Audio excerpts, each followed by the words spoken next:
And so we dive into it. We take a look on what actually has been the legacy of Barack Obama and his speech today. He's spoken on a raft of issues today, of course, looking keenly at the triumph and also the disappointment of his legacy. We want to see how also that can correlate with Africa and what is he leaving also in the entry of the incoming president-elect, that is Donald Trump, as I mentioned earlier, who will be installed as the president of the United States. So we have with us Professor Noah Midamba, and we can begin from that note. You've been also listening in on that particular speech that was given by President Barack Obama today.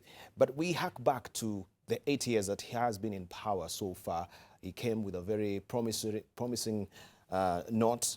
People are very optimistic about his legacy. Of course, he was one of the historic presidents in the United States, being the first Black American president to actually be in the White House. But looking at his speech this morning, and of course, I know you've been also transitioning from wherever you're coming from home to the studio as well. What would be some of the salient points that you think that Barack Obama raised today? Debarl, I think Barack Obama will go down in history as one of the greatest presidents of the United States, in the rank of Lincoln and others that have made substantive contribution, not only to America but to the world. But there is something very special about Barack Obama. It was unthinkable for somebody like Barack Obama to be president of the United States, at least at this point where we are. He became president. Yes. And so the image he created for every single young Americans and for the world in that case is that everything is possible. Is that if I make my mind and I work hard and I set a mindset to succeed, I will succeed. And that it is possible because the writer of the Constitution of the United States, very brilliant writing, made that possible in the writing. But for years since independence of the United States, that was not possible. And Obama brought it home and made it possible. And therefore, the hope of young men, young Black men, women in America, a Hispanic recent immigrant, is that my son or my daughter can be president of this country. That's a very powerful statement. Several delivery, and that's why his rating is at 57% at this point, which is one of the highest for a president that has served 2 terms. He delivered health care, and which they're now called Obamacare. Yes. Irrespective of all the debate, it was not a perfect tool, but it's something of historical proportion, because every single president since Lyndon Johnson and even others before that tried to deliver health care for America. And the closest person to come to that was Lyndon Johnson. The rest has failed, including Bill Clinton and everybody who have tried. But also the Obamacare has received a lot of flack from the Republicans as well. The point is some people are trying to erase that legacy. Okay, but it's the most powerful legacy that the Kennedy, Edward Kennedy fought all his life for this thing. And if you can remember, it was Edward Kennedy who came at the very first time and supported Obama presidency. Yes. And the reason he thought that Obama will deliver that sort of legislation. He did. And on the grave of Kennedy, his son went and put a flower on his grave and said, "Daddy, it is delivered." So those are very powerful tools. America truly is the most powerful country in the world. There is no country right now compared to America. But Obama made America part of the global world, not the big kid on the block, but part of the global world. And Obama, during his time, during the 8 years time, never started a war anywhere. He tried to eliminate wars that were started before, which has hurt the American image in the world as a bully and all those kind of things. And it really brought America closer to the global community. Right. And this is something that nobody can nobody can deny. Right, let's leave it at that, and then we go to Dr. Mumo Nzau. Okay. When you're talking about he did not really start war, we've heard also from the president-elect that Obama himself started the ISIS. He's the inventor of ISIS, according to president-elect. Nonsense. Yes, you say it's nonsense, but we know, of course, he also inherited a lot of gauntlet of challenges. First of all, we know the Iraqi war that was there, and he pulled out the troops from Iraq. But the issue of ISIS also will always dog Obama's legacy as well, because they say the fact that there was no ironclad decision for Americans to actually go and try and stem this war in Syria has led to what we have today. No. Looking at his copybook, do you think Syria will be blotting Obama's legacy as well? Well, there are many things I would like to agree with Professor Midamba, on the issue of President Obama, because he's a representation of visual expression, in many ways, of a consolidated American democracy. Yes. He came in as someone against a lot of odds, a black person, and it shows that institutions make a country. Mm-hmm. And of course, then when it comes to matters of statecraft, he was coming from a very difficult situation because, we had the Bush administration and, the problems of post 9/11 and so on. He tried to manage this. He tried to speak to the Arab-Israeli conflict and many other things. And matters of statecraft, unfortunately, sometimes don't blend in very well with exactly what you may be a very good person, but state interests and international politics and great power politics can convolute the picture. But I think President Obama really tried much to do that. Of course, I know the conspiracy theories to do with ISIS. There are scholars who have said, especially out there, that some of them very radical, even in the United States, that ISIS was started to destroy the Arab world and all that. We've had a lot of challenges in the context of, for example, when they went into Tripoli. Yes. And the death of, I think that whole thing of Libya was not well handled. I'm sorry, it was not a good thing.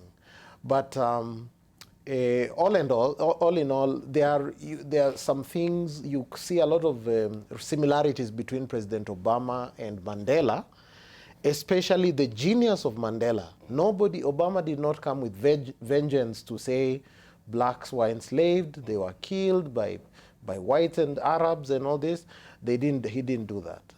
He tried to unite the people, and even during his final speech, you see how many just white people so happy about Barack Obama. I think it's a good thing. It's a good thing. Yeah. Let's hear from Dr. Mustafa. You hold with his view. The Libya controversy as well. We have also Professor Noah Midamba saying, yes, he did not really start any wars, right? And I'm still on that particular notion of Donald Trump saying he is the inventor of ISIS. Easy. Yeah, first of all, Obama is leaving office head high, having accomplished unprecedented results in the history of America. For 75 straight months, America's economy grew, and month on month added workers onto America's economy. He inherited the economy that was in shambles, that was in recession from Bush. The question of security and wars, Obama simply inherited many wars. He inherited the war in Iraq, in Afghanistan, that was started by the Republicans. The issue about ISIS is something that there are many folks who would like to use that and pile up pressure on the Democrats. The international liberal perspective that has been the hallmark of Obama's leadership demanded that he actually ended those wars. ISIS came in as a result and flourished because of two processes. One, the invasion of Iraq way back in 2003 by the so-called coalition that was led by Bush and Blair. And secondly, the very myopic, I must say even stupid, sectarian thinking by the Arabs themselves about how to manage their own politics, the Shia versus Sunni divide that we see in Iran, in Iraq, and in the Gulf countries. So what Americans have been doing in the Western countries, just manipulating these divisions, deep divisions within the Arab world and within the Muslim world. Obama tried his best. Obama has been asking and pleading with the Arabs to resolve these issues and not to look at each other as Shias and Sunnis. And this is one man, as Dr. Mumo Nzau said and Professor Midamba said, now joins the league of people like Mandela, Abraham Lincoln, and the rest as statesmen that the world will truly, truly miss. All right, and we can talk about also the issue, or you mentioned, of the issue of also the Iran nuke deal. We know the nuclear deal, that was a very ticklish issue because there was opposition from every quarter. And we saw also the Prime Minister of Israel, Benjamin Netanyahu, going to address Congress on this regard. And so you say, I stand here before you, Congress, as also the Moses of this time, who's trying to help Israel, that this is a bad deal. And President Barack Obama should not go full steam ahead and also negotiate this deal with Iran as well. So the nuke deal also has been, very, very fixated on Obama's legacy, even as he leaves, because people are saying, now how can we give free rein? They cannot be trusted, the Irans with the nuclear weapons, So do you think also in that regard, there was a frosty relationship that developed between Israel and America because of the nuke deal that was fostered by Barack Obama? First, Debarl, I can't trust an Ayatollah with the nuclear bombs or nuclear industry. I can't, personally. Then I feel so painful when I hear people refer to President Donald Trump as president-elect. For me, that is very painful because he's not. It is because of the American systems of state colleges. Otherwise, the most popular person during the elections was Hillary, according to the people, the masses. But we know also the Electoral College met, I think, was it in January? Yeah, beginning of this year, to actually verify that particular election. Of course, it is because of the Electoral College, but the popular vote went to Clinton. And you could see yesterday, you could see Obama when he went back home to Chicago. It's winter. And you could see a lot of people braving the winter cold to listen to Obama's farewell speech.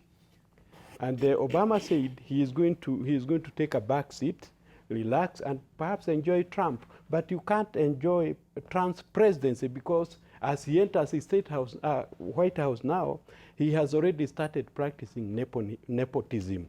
Okay. He has already appointed his son as the closest advisor, a 35, 6-year-old boy, son-in-law. Yes, so you can see, the next time he will bring his wife, his daughters.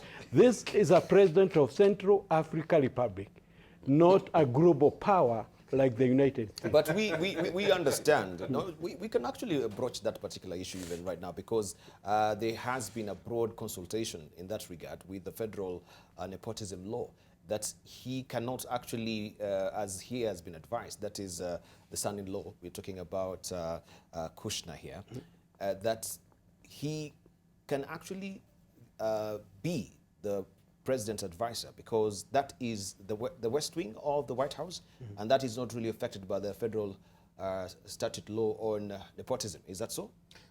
Let me not go there first. All right, can we hold it for now? We'll look at the legacy and then we'll come to what is really happening. I hear the boy will not, I call him a boy, I hear the boy will not get any salary. Yeah, he will just be, but then I was he has a lot of companies he was heading. Now he goes to stay with his father in White House without a salary, and this is a guy Trump, who cannot trust CIA, he cannot trust FBI. So what kind of a president are we having? But he's the most trusted advisor To his father.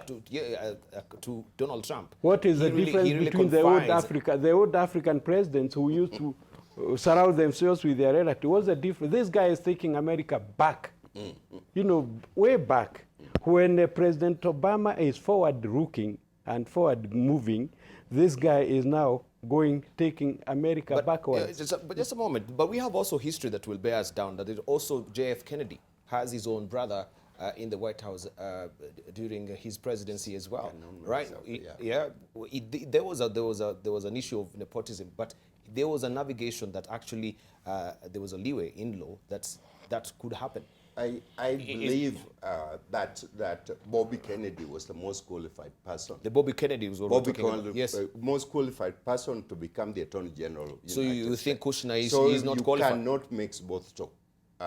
This young man has no... So what is the difference? You're talking about experientially... But when was that? No, just a moment. That is we're talking years about ago, experientially. not now. The young man... What has changed? The law is still law. No, the young man has no experience at all in government, has no demonstrated interest in government in the past. And so is... no, just a moment. And so is President-elect Donald Trump as well. Well, experientially... the issue is anybody can be elected, but you better have some of the best people working for you. Okay, Kennedy did that, Obama did that. He had people who don't necessarily agree with him, but they're top qualified. Kushner has actually shown a very refined business acumen in running of his companies that now he's going to actually give the reins of his companies to the family members. I'm not sure about the jury is still out. Jury is still out on this. I mean, this guy on the piece of Henry Kissinger on Washington Post the other day is either going to be one of the strongest president of the United States, is going to be, or one of the worst president that United States ever elected, and he will be a one-term. The jury is out. There is so much to be learned about this guy. He's different than anybody has ever been elected in the United States, and you cannot come in. You cannot come in simply because you are wealthy.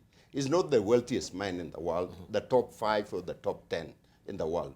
But he's got the biggest megaphone right now in the world. He can either take America back 100 years, or he can do something that all of us don't know, which is surprisingly. At this point, I don't know. I want to get back to the issue of nuclear, Iran nuclear, for one moment. Yes. The most important thing Obama tried to do, number one, is to bring people under the one umbrella. The idea that Iran is a renegade country and treated as not equal and everything, and then Iran is producing nuclear. Now, the point is Obama wanted engagement instead of war. And so he brought Iran at a very crucial time in times of history. But he also is the first president of the United States that has quadrupled the support for the state of Israel. So the contention between Netanyahu and Obama is that he did not support the idea of having them go and eliminate Iranian nuclear weapon. That's not the way to go. But now you also remember that it is Barack Obama who went and apologized in Japan for what happened in the Second World War. And it's Obama who is going to Cuba, and it's Obama who is going to Vietnam to apologize and mend fences where damage has been made. These are the legacy that will resonate for years in the eye of the world. So you agree with Professor Noah Midamba that we can credit Barack Obama with a modest record of foreign policy successes, especially when not modest, very. I think not modest. You think it's very robust. They're robust. They're robust. Okay, in a way. Okay, yes, we look at the mending of fences and the frosty relationship that was there between America and Cuba. He's done that. He's also gone to Japan. We know about the Hiroshima with the little boy bomb that was dropped there many years back, I think in 1945. Yes. And then we also had the issue of the issue of also we had the Japan Prime Minister going to, we saw it just in December, also to pay homage to the fallen soldiers who also are affected by the Hiroshima war and the bombings as well. But looking at that, the Iran nuclear deal, reconciliation with Cuba, and also climate change. He's been an arbiter, actually, when we talk about climate change, and we can say also the poster boy child of fostering for climate change, which Barack Obama, not really Barack Obama, but the president-elect, that is Donald Trump, has said also with the France climate change policies, he's not going to agree with much of that climate change policies that are actually in France as well. But this really flies in the face of what Barack Obama has done when it comes also to issues of climate change as well. Yeah, let me say this. I think in many ways, President-elect Trump may not be very popular. Don't say president-elect, say president. President, that's right. No, let me he's say yet to be installed. No, So don't say president-elect, say president of this is Trump. President Donald Trump, and it is okay. As it fine. stands, Barack And he's- Obama until the 20th of January, he's the president of until so- he hands over the instruments of power to. Indeed, I wanted to stay within that purview. So okay then. So He seems to be ruffled by this. we have Donald Trump here, and he's not popular very much in many places. But sometimes you find that systems don't change radically. And even if as an individual you want to do extraordinary things, when you have very strong institutions like those in the US, they tend to change or permeate your direction in a certain, to a certain degree. So it's not easy for us just to say that he is totally unpredictable, because the institutions, an institution is something that has, when you say something institutionalized, it has stable patterns of behavior, and you can predict what will happen. So I would not really disagree with Professor Midamba, but I want sort of to bring in the idea that he is not going to be, that kind of renegade who you can't hold, Yes. because of the institutions. That is very important. He's really in his campaign, and many things that he said, some of them he's already reneged on them. Because it's impossible to go that way. But there is something that Trump really tried to appeal to the American people, and I think that's how he got a lot of votes. That our culture, our culture, who we are as the American people, and that kind of our Americanness, that kind of thing. He really appealed that someone wants to destroy our culture, our freedom from out there. And so we are in danger. And he really tapped on that, and they believed him. How true that was then will show, unless it was just a campaign gimmick. No. But because he will need to work with the rest of the world. Because when you're number one, you need to stay number one is not easy. Yes. So you need to think about other people. And there's what we call power transitions. So President Obama, they really tried to manage and bring in Iran so that they know what is going on there. And I think that is what they were trying to do. Instead of just declaring total war and doing all that, I don't think Iran has any kind of if what you would call a powerful nuclear machine, but they have the power in terms of generating. If it is used well, it can propel Iran to very good industrial growth and so on. Right. But of course, everyone is worried, of course, about misuse of nuclear power. Misuse of nuclear power, but we can also talk about misuse of chemical weapon, because we know in August 2012. We had the issue of the red line, and that was a very critical juncture in the conflict, where we can see Syria was threatening to use chemical weapons, and we had Barack Obama saying that if they go further and use chemical weapon, that he's going to take military action, right? And he was asking also President Assad to step down. But when chemical weapons were used by Assad exactly a year later, we had 1,500 people really dying. And there was no military action that was promised by Barack Obama. He backed off. And we see instead Russia took up that initiative to get Assad to willingly disarm his chemical weapons stocks. This has been also a very contentious issue right now that is happening, because we had a vacuum in Syria where the Americans had promised we'll take a military action, and they did not do that. Now that Russia went and actually took that particular position, and it seems like he's supporting Assad right now and the Assad regime, there has been also a frosty relationship between Russia and America, and Russia and the rest of the world in that regard.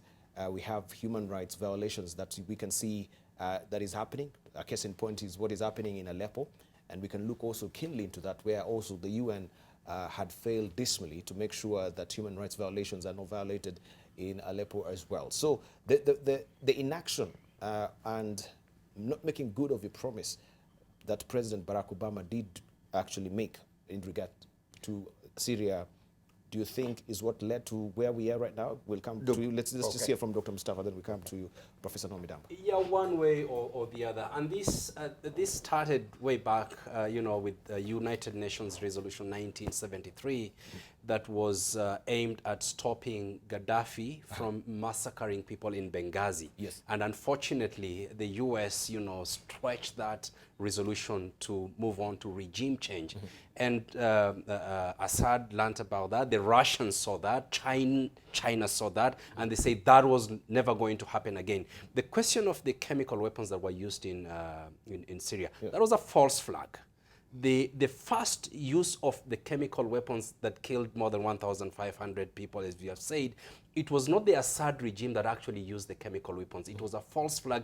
It was manipulated. It was actually, I understand, the Saudis who actually engineered that the use of the chemical weapons so that America could attack. Remember, militaries have used false flags before. Israel has used false flags. So it was a booby trap, so to speak. To actually down a United States carrier so that, and blame that on the Palestinians. No, that was a false flag. But as the war became convoluted, Russians went in, we started seeing the Free Syrian Army using chemical weapons. We started seeing the terrorist groups getting their hands onto the chemical weapons, and Assad regime started using those or putting chlorine into those barrel bombs and dropping those on Aleppo. The whole thing became so messy. And that's why Kerry has said that war in Syria is not going to be won by anybody. It has to be a negotiated solution that has to be, all parties have got to be on the table. And it's a very sad situation, what we have seen in Syria, a case of many lost opportunities. Yeah. But do you think also the United Nations has failed dismally, especially in the human rights violation in Aleppo? Because precisely, and United Nations is as strong as the nations that constitute the United Nations itself. If Russia is taking one side, if America is taking one side, China the other side, Britain, France, permanent members of the United Nations, these are people who hold veto powers, then the United Nations is going to be terribly, terribly weakened. And if you look at today, the people who are holding brief as heads of states or president, we have in the United States of America President-elect Donald Trump, from the far right. Yes. We have Theresa May, conservative. We have China, Xi Jinping, again, very conservative. Who's the other permanent? French, God forbid if Marine Le Pen comes in. Then we have a situation where the 5 permanent members of the United Nations are all from the far-right conservative camps. Then the world becomes another situation. Yes. Within the Security Council, the Big Five. That's right. All right, let's hear from Dr. Apollos Machira in that regard. For the... That's Peter from South Sudan. Karibu Kenya. Yes. For the first time, I liked Russia when Russia intervened in Syria, because Aleppo was a caliphate. by the ISIS. And you know, Aleppo city had 2.5 million people. Yes. And it was not under the control of the government of Syria. That, for me, was a good thing for Russia to intervene. Yes. And because these are power relations, you also saw when US and NATO saw that Russia is already in Syria, they went to Iraq to save Mosul. You know, Mosul is also a very big area with millions of people. So they also went to save. For me, I see power relations. And during these power relations, you know, China tries to see where China is like watermelon. It wants to see where they can get money without getting so much involved because they need a lot of money for their population. So you see, these are power relations between the US and Russia. Now I am wondering what will happen because you can see Trump is already together with Putin. Now, perhaps when they combine forces, we do not know where we are going. That's why I'm worried about the future, because you never trust Putin, neither can you trust Trump. So I don't know what will happen to the rest of the world. You know, the Chinese, the British, the French, Kenya, you know, all of us. So these are power relations, and I think when they combine, ISIS will go. All right, let's also hear from Peter Biar, Ajak. I think good to see you. Thank you for coming in. The came a bit late. I think traffic also has really affected you this morning. But we are actually looking at what is happening right now. Of course, the big day for Barack Obama. This was his final speech. He was addressing, of course, the nation from Chicago, his native town.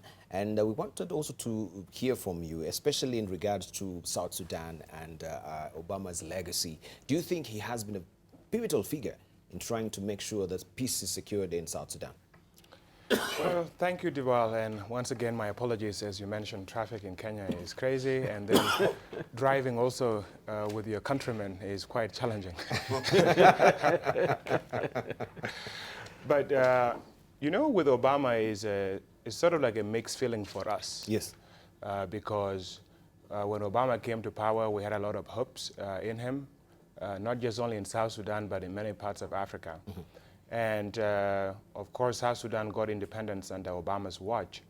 But many South Sudanese are disappointed with what Obama administration was able to achieve. I think early on, his relationship with President Kiir did not kick out very well.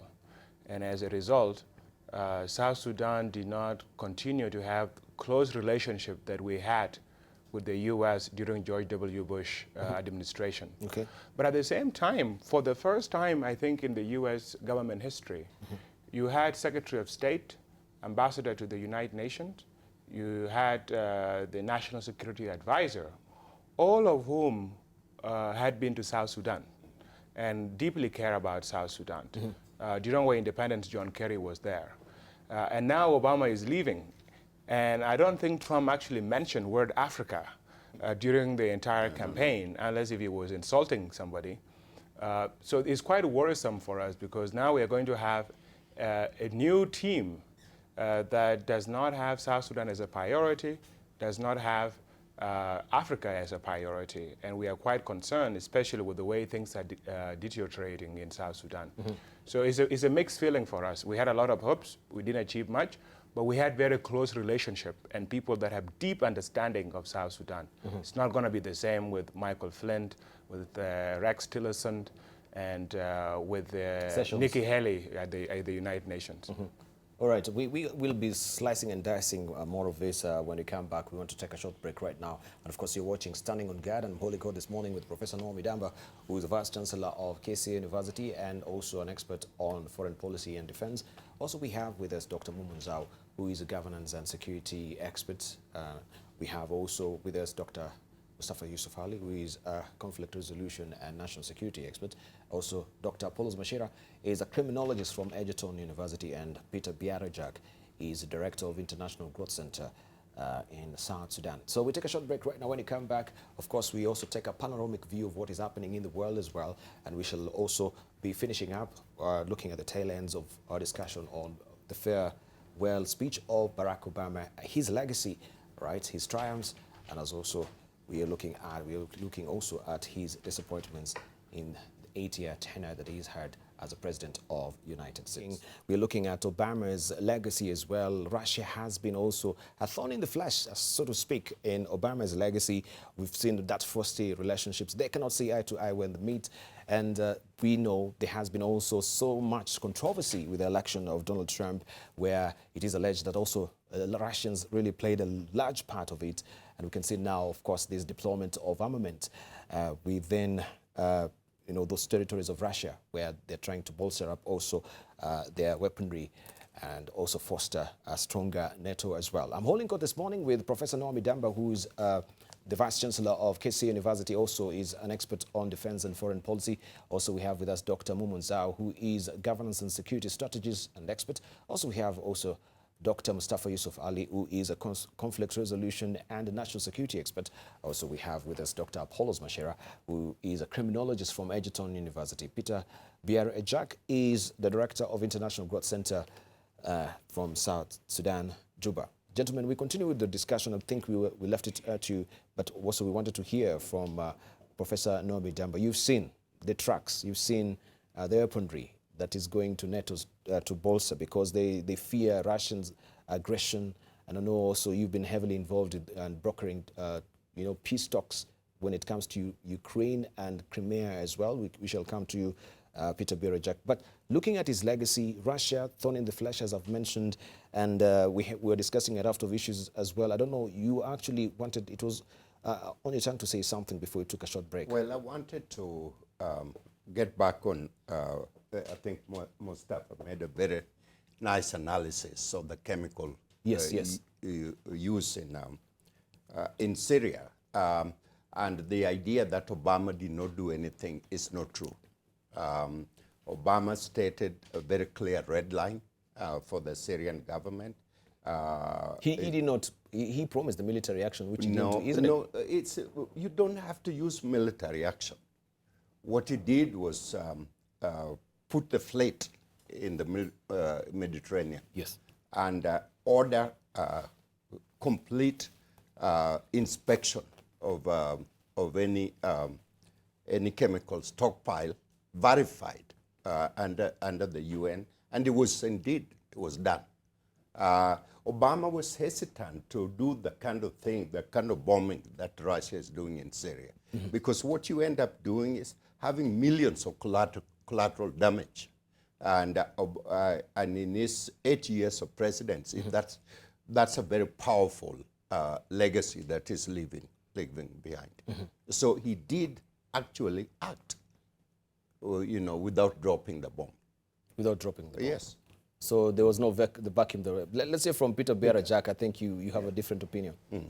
Well, first of all, on the Syrian situation, I think Obama made a huge mistake in announcing the red line, and then when the push came to shove, he didn't actually stay true to the red line that he put in place. And you know, in diplomacy, these kind of signals, when what you say and what you do matters. And when America make a commitment that this is a red line, and it happens, and then nothing happens, it weakens the confidence in the United States of America. This July, Debarl, I was in Poland at the NATO summit. This year was a very peculiar NATO summit. Last year, 2016. Yes. And there were a number of decisions that were made at this summit.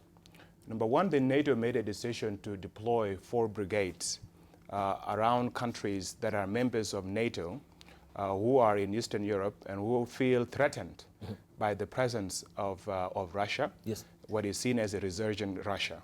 So 1 brigade is going to be hosted in Bulgaria, 1 will be in Estonia, 1 will be in Poland, and the other one will be in Latvia.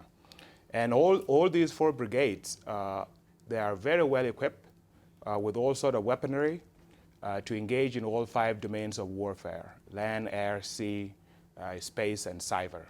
And it's part of a comprehensive strategy that the NATO is putting in place to contain Russia. There's a lot of worry about what Russia is doing. Putin is very good at these tactical games, and he managed to outmaneuver Obama for quite some time, especially with the situation of Syria and the situation in Ukraine. And there's a lot of worry now in Eastern Europe about what Putin's intentions are, what Putin's ideas are. So I think it's fair to say, in regard to the U.S.-Russian relationship, that the sort of containment that we saw during the Cold War is coming back. And you see all different pieces of strategy being put in place. And I think it's one of the reasons why Russia intervened very seriously in the U.S. elections and tried to have an ally in the White House in the name of Donald Trump, so that this strategy that NATO is putting in place with the U.S. leadership is reduced, and Russia is able to have a space in which it can maneuver. Of course, Russian objective, and I think the Russian, if you read like Russian foreign policy newspapers, has made this very clear. Russia fundamentally believes that the global order that has existed, especially since the collapse of Soviet Union, yes, is anti-Russia. And the Russian strategic objective is to dismantle this world order that has been constructed and to create a different order that is more conducive to the interests of Russia. So I think it would be interesting to see what Trump will actually do. Personally, I don't think that there's a lot that Trump can do to change what we see as different pieces of strategy being put in place by the alliance. All right, so we have any sentimental from your end, Dr. Mumo Nzau? I believe that when you have a global hegemonic power like the United States, I think the question of leadership, global leadership, cannot escape them. They always have got to be there. And sometimes I'm seeing a situation where everything also that Russia does is painted bad. It doesn't mean there are not other. I remember Dr. Machira himself saying, you know, there was Mosul and what do you call that other place where there was a battle in Iraq. And similar things happened there. But when it is Russia doing something, they say it's all bad. Look at the mess in Libya. You know, total mess. I've never seen a country messed up like that.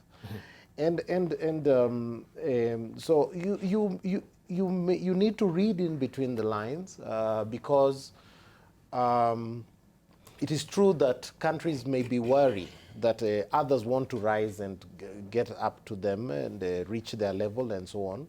That's a standard thing about international politics. But at the same time, you don't need to get carried away by what everyone says about anyone else, because countries get into relations with others to meet their own selfish interests. And that must always be the standard. That is what the realists tell us. So we need to be careful about how we interpret it, because they may say that Russia is the problem, and that is not exactly it. So right, Dr. I think Mustafa, time will tell as we move on with it. yeah, I can see the that. Debarl, is these power games by United States of America and now Russia, which is flexing its muscle, is not going to be a good thing for the world. Yes. Russia has its own interest in Ukraine. It might use Syria as a bargaining chip for whatever it wants in its immediate frontiers in Eastern Europe. And as Peter said, you know, mobilizing that kind of weaponry onto the north of Russia in all 5 domains of warfare is really going to undermine the peace efforts that we should all be working for and the United Nations should be working on. We're going to see situations happening in the Middle East because of exactly some of the decisions that NATO has had to put up. And Russia is not stupid. They've seen how the United States has used raw power and military means to amass more power and to build on its military-industrial complex. And Russia is going to do the same and is going to create situations where it can also enable or sell its weaponry to the third world countries. And Africa suffered, Asia suffered when that kind of rivalry took place. It's up to the less developed countries to see where they want to go, how they want to do or relate to US, Russia, and the others. But unfortunately, it's not going to be pleasant. And in the coming years, I think we will see many more regions being lit up because of this or corrupted, becoming more warlike because of the kind of a relationship that we are seeing between Russia and the United States of America. All right, we need to be winding up on this. Then we look also to other issues and we come locally, what is happening also security-wise in the country as well. Let's hear from Dr. Apollo. I think if you think about Russia and you see Putin, Putin is very, very desperate to have his socialist republics, the ones that left the USSR. He's so desperate, he wants the Soviets to come back so that he can be as powerful as the US. In fact, the moment you go to the Kremlin, you can see all those countries that left Russia are still there. They are still burning. And there is an office that has all the documentation about those lost countries. So the man is desperate, and that's why he is now going to Istanbul. He is going everywhere because these are power relations. He wants to be equal to the US. And that's why the other day when Obama mentioned something about the hacking, Putin said he's not going to comment. He'll wait until 20th of January when Donald comes to power. He will now comment because he will see now the relations coming together. So I think Putin just wants to expand. All right. Let's be winding up on it, of course, and we look also at the dream team of Obama, which also has drawn a lot of flack. We have Josh Sessions, who also was before Senate, for Senate grilling yesterday. And we saw also the KKK coming to protest outside the Congress. Was it Congress? Yes, because he's a controversial figure when it comes to racism as well. But as we're winding up, a very ticklish issue also that also is being left on Obama's legacy. We have the bathroom debate that is ongoing right now. It has not been conclusive and is actually handing over power the 20th, right? Did Obama keep his promise? Because earlier we saw from his stump speeches when he was really, getting for the election, he promised, of course, he avoided the issue of gay rights issues. But now, during his tenure, and especially during the tail end of his tenure, he changed tone. And of course, we have the bathroom debate right now with the gay rights movement, the gay pride also given, he says we support gay rights movements. This particular shift, when you talk about diplomacy, where you have a change of tone midway, how does it really affect, the credibility of a leader as well? I think, Debarl, there has been a fundamental shift in these sort of social cultural debates during the time of Obama. Not necessarily for what Obama did, but because of the ruling of the Supreme Court. And because of that, for the first time now, the kind of discretion that used to exist with a different president on how to approach this issue of gay rights is now sort of fixed. I think if you watch Jeff Sessions' testimony yesterday, he was asked specifically about this and what he will do. And although he has come out in the past being very strong anti-gay rights and so forth, he had to say that he will implement the law as it is, because now it is the law of the land. Gay marriage is the law of the land. It's legal in all over the United States because of the Supreme Court ruling. So Donald Trump may have some discretion in terms of foreign policy, especially with what has been happening with Obama, with different U.S. organizations trying to make aid conditioned in how countries respond to the gay rights. I think that part is going to reduce a bit. It's not going to be as strong as it would be under Donald Trump, especially under Republican administration, Republican-controlled Congress. But at the same time, until the Supreme Court reverse that decision within the United States, some of these things under Obama are going to happen. Then the other thing I want to mention is U.S. government is enormous, right? It's like huge. And it takes a while before somebody even get a sense of how it works, especially someone like Donald Trump, who has never worked in a government, is going to have a very difficult time in truly understanding how this government works. And especially is already having a very rocky relationship with the intelligence agencies, and intelligence agencies in America are extremely, extremely, extremely important. So normally it takes like a year or two before you get a better understanding and before you decide which direction you're going to take the country and be able to actually move it in that direction. I think a lot of the promises Obama made, of course, did not come to pass because of the difficult way in which the U.S. government worked. And that was designed by purpose. U.S. government and the U.S. Constitution was designed in such a way that nothing will ever work.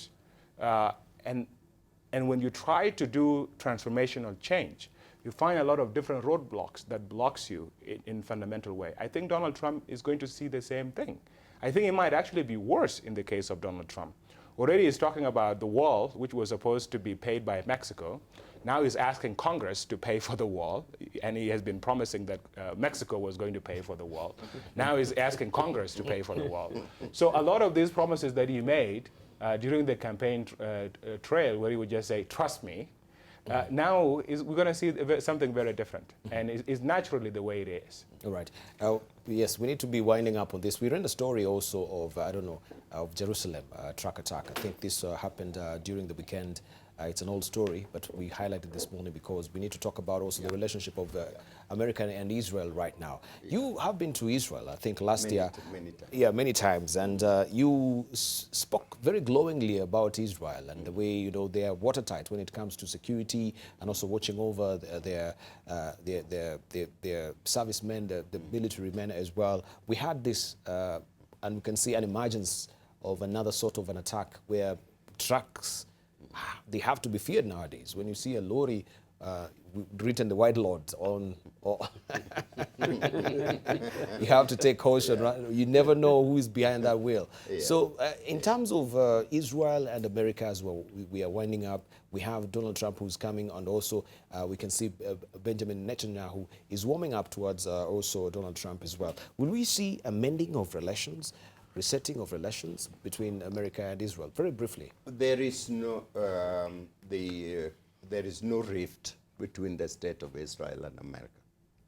You don't think so? There is no. With the nuclear deal? The nuclear deal, you don't think there was a rift? Nuclear deal, I mean, that is Netanyahu. But when you talk to the majority of the Israelis, like I have done, most Israelis are tired of this war. Yes. They are for a two-state solution, which was the answer, and a number of Israelis, former leaders, all died with the idea of a two-state solution. You cannot continue to have that strip of millions of people who have no hope in the world and expect peace in the future. And so the issue between what Trump is saying and what Trump is saying right now, Netanyahu, is not going to work until he finds out that we must have a state called Palestine and a state called Israel in order for us to have a solution in the Middle East. All right, so and that's a wake-up call for us. So we have another regime, Israel and Palestine is still a ticklish issue, especially with the rehabilitation right now really happening. No one has been able to, it seems all the regimes, this will be a holy grail. Now, Debarl, let me talk about the truck situation as a really an imminent threat elsewhere in the world. You know, these guys, the ISIS and the rest, are 10 miles ahead of us. As you are thinking about this, they're thinking about the next strategy. We've seen truck in France, we've seen truck in Germany, and now we see truck in Israel. Where else next? And where is the most vulnerable place? What about these trucks that are coming from Mombasa all the way to Uganda border? Are they all transporting goods and services? So we have to rethink our strategy as well. We have to rethink our security strategy. All right, thank you. Let's hear from Mumo as we're winding up on this very briefly. Yeah. Yeah. I think we have a phenomenon here that has to do with the rapporteurs of terrorism, and we have what you have the lone wolf and what we call the moribund neat tight cell of a few, and that is the issue with Charlie Hebdo, Paris, Nice, Ansbach, down in Bavaria, what you have in all the way up to what we had the other day in Jerusalem. So these are situations, and we have had a situation here in Kapenguria the other day when we had Abdul Hakim Masla, Yes, and all that. So the rapporteurs are changing, but it's a signal that you know, the hard military strategic approach must be well balanced with the soft human security based CVE, what we call countering violent extremism process. And we are working on this a lot. We are advising, we are training very closely on these matters as we are talking. And I'm seeing a lot of improvement in the Kenyan context. Thank you. And I know that these rapporteurs are there, but the most important thing is to attack not just the terrorist, but the ideology, the terrorism. Thank you. And that is what we are working on. Thank you. We need to also take this conversation deeper and look at what has happened also in Gambia right now. Changing tone, you guys were laughing at the way others believe that Jammeh has mystical power, and I think this also was was also a bone of contention that we were having with Dr. Machira as well, when he was telling me that he's a witch doctor, and I starkly deny. So I tend to believe that he is a witch doctor. He is a witch doctor. So the change of tone, we've seen also African leaders led by, you know, Nigeria, Sierra Leone also, and Liberia as well, amongst others. They're now in Gambia to try and persuade President Jammeh to step down. We've seen also there has been a judgment of this particular constitutional issue right now in court, and this was adjourned because some of the judges never showed up. So the mentality of African leaders not really conceding power, what really became of Jammeh that now at one point you're conceding defeat, giving a very moving speech of defeat, and you know, we can see at last this is one of the epitome of democracies that we talk about in Africa. Then he changes tone. Let's You know, this guy said he's going to rule for 1 billion years. He's going to rule for 1 billion years. 1 billion years. He is saying that Gambia, he's immortal. Gambia is starved of Supreme Court judges. Because the judges who excel in Gambia go away, like Bensouda. Tell me, which judge will come from Ghana or Nigeria or Cote d'Ivoire to go to Gambia and preside? He'll be killed. So they are fearing. So the guy, since the court will never take place, the guy is going to be in power until judges go. But now tell me, which judge will agree to go? I told you that this guy is a witch doctor. He is a conqueror of 2 rivers. Remember, he has, I don't know whether I can remind you his names. His Excellency Sheikh Professor Al-Hajj Dr. Yahya Abdul Aziz Amal Yema Junkun Jama Nasir Din Babil Mansa. The guy is a witch doctor. Now the judges cannot go to Banjul. Which judge will go to preside? They will be killed by this man. So you can see now he has actually gone loud to stay in power. He tells any judge who will come here, he will not leave Banjul alive. So judges are intelligent people. So the man will continue to rule like he said. All right. So him and Mugabe, we had also Grace saying Mugabe is going to rule for even beyond the grave. Yes. You know, we have a lot of surprises. The other day, my boss, the vice chancellor, was glorifying Israel. We were saying that they are far ahead. Like now, see, ISIS had entered Jerusalem and they have killed people. I thought people are killed in Nairobi, at the Kampala, not in Tel Aviv. But you can see ISIS now is way ahead of everybody. All right. Well, the unfortunate thing with terror is that terrorists can strike anywhere. And this is why it's very important to deal with the ideology. And those push factors, the pull factors that are actually the major cause of terrorism, it's no respecter of military might. It's asymmetric in all its sense. With regard to Yahya Jammeh, this guy is just confused. He's drunk with power. In fact, very drunk with power. And what ECOWAS is now doing led by Buhari is the right thing to do. They have to get this guy out. And he's lost elections. And he's now very erratic. He's going to make West Africa, or rather Senegal, Gambia, that area to be very, very volatile if he is not, if there's no intervention to make sure that Barrow actually takes up the presidency. All right, let's hear from Peter as we're winding up on that. Well, two things on the issue of terrorism in Israel. I think it's a very interesting in America. You have this Trump phenomena. And if you look at the Trump voters and Trump movement, a lot of them are anti-Semitics. These are people that do not like Jews, but in a weird, funny way, you find them believing that they have to support Israel because of their own understanding of Bible and the return of Jesus. But I think what Netanyahu is doing, and I've seen this in Europe, by the way. In Europe, you are having governments that are getting fed up with Israel. Clearly, everywhere in Europe, people are getting fed up with Israel. They say Israel is not doing what they need to do to actually resolve the problem, and which is true. But if you try to imagine where this problem will come over time with this expansion of settlements, is de facto going to lead into one-state solution.